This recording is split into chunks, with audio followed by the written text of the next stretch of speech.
The witch's name was Winifred, but her friends called her Fred. Or, rather, her friend called her Fred. Her friend Brian. Brian the Bat. Winifred had no other friends because she was a witch. Not surprisingly, witches tend not to have many friends. You know, with the curses and the spells and the evilness. One day, Winifred was working on a magic potion to turn fish into baboons when she found she needed to add some powdered black cat whiskers, which she kept on the very top shelf of her ingredients cupboard. She climbed up on a chair to reach it, but one of the legs of the chair broke. She started to fall and began grabbing at anything to stop herself falling. Unfortunately, the first thing she grabbed was an enormous can of liquefied frog eyes, ew, which fell and hit Winifred on the head. "Fred," cried Brian the Bat, flapping over to his fallen friend. "Fred, are you okay?" Who are you?" asked Winifred. "Who am I?" "It's me, Brian."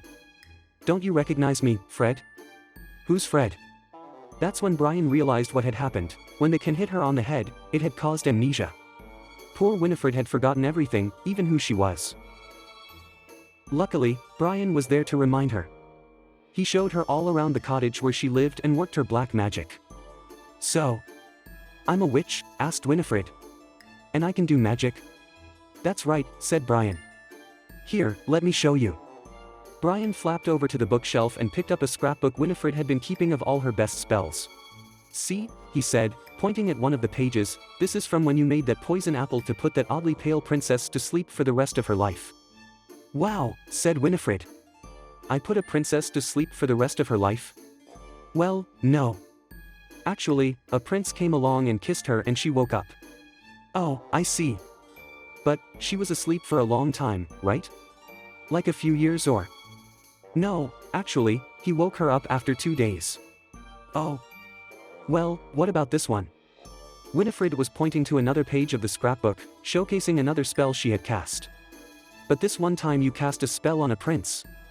You turned him into a frog." "Hey, that's not bad." Wait, don't tell me." "Yeah. Princess. Kissed him. Happily ever after." "And what about this guy?" "The one I turned into a big, horrible, monstrous beast with a long ugly snout and sharp cruel fangs?" I can honestly say that a princess did not kiss him and break the spell. Winifred just stared at him for a while. "You've got to be kidding me. Didn't any of my spells work?"